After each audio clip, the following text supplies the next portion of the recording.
Pemirsa, sejumlah puskesmas di Kabupaten Biren, Aceh tidak memiliki alat pelindung diri atau APD yang lengkap untuk menghadapi atau memeriksa pasien terpapar virus COVID-19. Hal ini sangat mengkhawatirkan bagi para tenaga medis yang bertugas.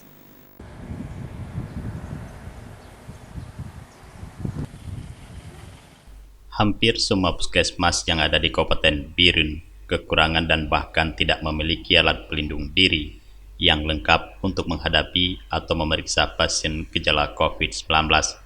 Seperti halnya yang terjadi di Puskesmas Kecamatan Pesangan Siblah Krung, para tenaga medis mengeluhkan kekurangan dan bahkan tidak adanya APD lengkap untuk menghadapi pasien terpapar virus corona.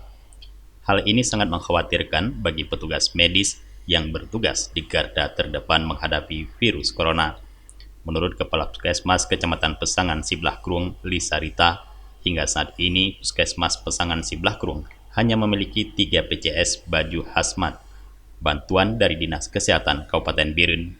Menurut Lisa, para petugas medis di puskesmas tersebut juga mengalami kekosongan masker medis. Untuk melayani pasien sehari-hari, petugas hanya menggunakan masker kain yang dibawanya dari rumah masing-masing.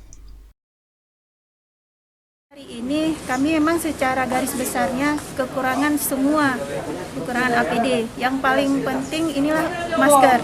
Masker sebagai dasar untuk istilahnya pengamanan bagi petugas kami, masker dan handscoon. Kalau untuk hazmat sendiri, bajunya memang kami mempunyai 5 pada dasarnya, didistribusikan oleh Dinas Kesehatan.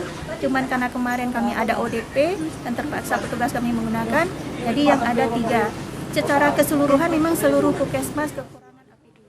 Petugas medis yang bertugas di puskesmas tersebut sangat mengharapkan adanya bantuan ataupun sumbangan alat pelindung diri yang lengkap untuk persiapan menghadapi jika ada pasien gejala COVID-19 di Kecamatan Pesangan Siblah Krung. Dari Biren, Tim Liputan Aceh TV melaporkan.